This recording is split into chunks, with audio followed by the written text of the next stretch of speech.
মনে করো কারোর পকেটে শুরুতে 100 টাকা ছিল, এখন যদি সেটা কমে গিয়ে 99 টাকা হয়ে যায়, তাহলে তার কি বাজি ফাটিয়ে গলা চিৎকার করে আনন্দ করা উচিত নাকি দুঃখ করা উচিত? তাহলে 31 ডিসেম্বরে রাত 12টায় বাড়ির ছাদে গিয়ে বাজি ফাটিয়ে বা গলা ছেড়ে চিৎকার করে হ্যাপি নিউ ইয়ার বলে আমরা সবাই মিলে এত আনন্দ কেন করি? নতুন বছর আসা মানে তো আমাদের জীবনের সীমিত সময়ের মধ্যে থেকে আরও একটা বছর কমে গেল। তাহলে এই আনন্দ কিসের জন্য? এই আনন্দটা হলো নতুন একটা সুযোগের, একটা নতুন বছরের শুরু, মানে একটা নতুন সুযোগের শুভারম্ভ। জীবনের সেই অধরা স্বপ্নগুলোর পিছনে নতুন উদ্যমে তাড়া করতে শুরু করার নতুন আবার একটা সুযোগ।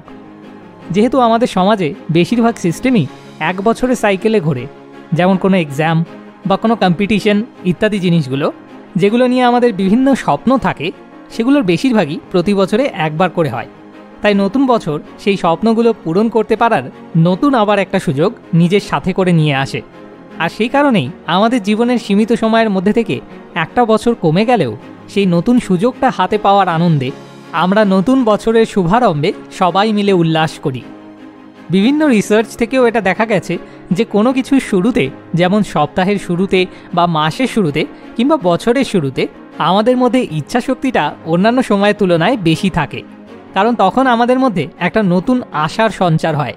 আর এই সুযোগটাকে কাজে লাগিয়ে যদি তুমি শুরু থেকেই একটা সঠিক গতিপথ ধরে নাও, তাহলেই এই বছরে তুমি নিজে সেই অধরা স্বপ্নগুলো হয়তো পূরণ না করতে পারলেও অ্যাটলিস্ট সেগুলোর কাছের দিকে অন্তত এগিয়ে যেতে শুরু করতে পারবে। কিন্তু তার জন্য সবার আগে তোমাকে একটা প্ল্যান তৈরি করতে হবে, যে জিনিসটাই আমাদের মধ্যে অনেকে এড়িয়ে যাওয়ার চেষ্টা করি। মনে রেখো, যদি তুমি শুরুতেই একটা প্ল্যান তৈরি করতে ব্যর্থ হও, তার মানে শুরুতেই তুমি ব্যর্থ হওয়ার প্ল্যান করছো। তাই এখনই আগে এই ভিডিওটাকে পজ করে একটা খাতা পেন নিয়ে বসে পড়ে এই বছরে তুমি নিজের কোন কোন স্বপ্নগুলো পূরণ করতে চাও বা স্বপ্নগুলো পূরণ করার দিকে এগোতে চাও, সেগুলোর একটা লিস্ট তৈরি করে ফেলো। So step number 1, list your dreams. এবার হয়তো তোমার একটা লম্বা চওড়া লিস্ট তৈরি হয়েছে, যেটা দেখে তোমার অলরেডি নিজের মনের মধ্যে ডাউট উঠতে শুরু করে দিয়েছে যে আদৌ এই সবগুলো অ্যাচিভ করতে পারা সম্ভব হবে কিনা। এবং বাস্তব সত্যিটা হলো, তোমার ডাউটটা একদম ঠিক। তোমার লিস্টের মধ্যে থেকে বেশিরভাগ স্বপ্নই এই বছরও অধরা থেকে যাবে। কিন্তু তার মানে এটা না যে এই লিস্টের মধ্যে থেকে একটা স্বপ্নও তুমি পূরণ করতে পারবে না। যদি সত্যি কমিটেড থাকো এবং সৎভাবে চেষ্টা করো, তাহলে কিছু স্বপ্ন এই বছরে নিশ্চয়ই পূরণ হবে, বা অন্তত সেগুলোর কাছের দিকে তুমি এগিয়ে যাবে। আর সেই কিছু স্বপ্ন এই লিস্টের মধ্যে থেকে কোনগুলো হবে সেটা তোমাকেই বেছে নিতে হবে। তাই এবার নিজের লিস্টের স্বপ্নগুলোকে প্রায়োরিটি অনুযায়ী 1, 2, 3, 4 এইভাবে নাম্বারিং করে ফেলো, যেখানে 1 নম্বরে সেই স্বপ্নটাকে রাখো যেটা এই বছরে পূরণ করতে পারা তোমার জন্য সব থেকে বেশি important. So step number 2, prioritize your dream list. একটা বছর তৈরি হয় 365টা দিন মিলিয়ে। তাই কোনো বছরকে তোমার জীবনের সেরা বছর তখনই তুমি বলতে পারবে যখন সেই বছরে 365টা দিনের মধ্যে থেকে ম্যাক্সিমাম দিনকে তুমি সেরা দিন করে তুলতে পারবে। অর্থাৎ সেরা বছর বানানোর উপায় ম্যাক্সিমাম সেরা দিন বানানোর উপর ফোকাস করা। আর তাই এবার তোমার কাজ হলো নিজের এই ড্রিম লিস্টের 1 নম্বরে যে ড্রিমটা রয়েছে সেটাকে অ্যাচিভ করতে তোমাকে রোজ ঠিক কী কাজ করতে হবে সেটা সবার আগে নির্ধারণ করা এবং সেটার পাশে লিখে ফেলা। যেমন যদি তোমার ড্রিম লিস্টে সেই 1 নম্বর ড্রিমটা হয় এসএসসি এক্সাম ক্র্যাক করা, তাহলে তার পাশে অ্যারো দিয়ে লিখে ফেলো সেটা করতে পারার জন্য তোমাকে রোজ কত ঘন্টা করে পড়াশুনো করতে হবে। এরপর 2 নম্বর, তারপর 3 নম্বর, এবং এভাবে তোমার ড্রিম লিস্টের প্রতিটা ড্রিমকে ডেইলি গোলে ভেঙে ফেলো। So step number 3, break into daily goals. এবার তোমার কাজ হলো প্রতিদিন সবার আগে 1 নম্বর ড্রিমটার জন্য যে ডেইলি গোল বা টাস্কটা তুমি সেট করেছো সেটাকে সবার আগে কমপ্লিট করা, তারপর দ্বিতীয়টা, তারপর তৃতীয়টা, এইভাবে যত দূর অবধি এগোনো সম্ভব এগোতে থাকা। কারণ এটা বাস্তব সত্যি যে প্রতিটা দিন একরকম যায় না।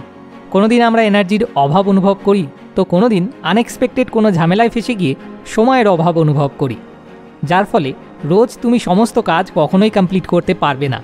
কিন্তু কোনো দিন তুমি যেটুকু সময় পাচ্ছ সেটুকু সময়ের ভিতর যদি তুমি সবথেকে ইম্পর্টেন্ট যে কাজটা সেটা অন্তত করে নিতে পারো, তাহলে সেইটুকু সময়কেই সঠিকভাবে কাজে লাগানো হবে, আর সেটাই তোমার প্রতিটা দিনকে সেরা করে তুলবে। So step number 4, follow priority wise daily routine. এবার ফাইনাল এবং মোস্ট ইম্পর্টেন্ট স্টেপটা হলো বাধার সম্মুখীন হলে পুরোপুরি গিভ আপ না করে দেওয়া। কারণ আমরা যতই পারফেক্ট প্ল্যান তৈরি করার চেষ্টা করি না কেন, একটা গোটা বছরে বিভিন্ন সময়ে আমাদের বিভিন্ন রকম বাধার সম্মুখীন হতে হবে, যেটা আমাদের প্ল্যানটার একদম 12টা বাজিয়ে দেবে। আর সেই সময় আমরা সবাই ডাউন ফিল করতে শুরু করি। কিন্তু ইম্পর্টেন্ট হলো সেই ডাউন ফিল করাটাকে পার্মানেন্ট স্টেট না বানিয়ে ফেলা। কিছুদিনের জন্য কোনো কারণে অফ ট্র্যাক হয়ে গেলেও আস্তে আস্তে সময় নিয়ে আবার মোটিভেশন জোগাড় করে আমাদেরকে নিজের প্ল্যান অনুযায়ী অন ট্র্যাকে ফিরে আসতে হবে। কারণ কোনো একটা বছরকে তোমার জীবনের সেরা বছর করে তোলার জন্য তোমাকে 365টা দিনকেই সেরা দিন করে তুলতে হবে না।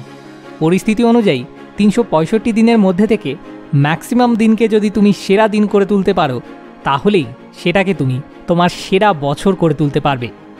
So step number 5, stay on track. তো এই হলো এই নতুন বছরটাকে তোমার জীবনের সেরা বছর করে তোলার 5টা step. Step number 1, list your dreams. Step number 2, prioritize your dream list. Step number 3, break into daily goals. Step number 4, follow priority wise daily routine. And step number 5, stay on track.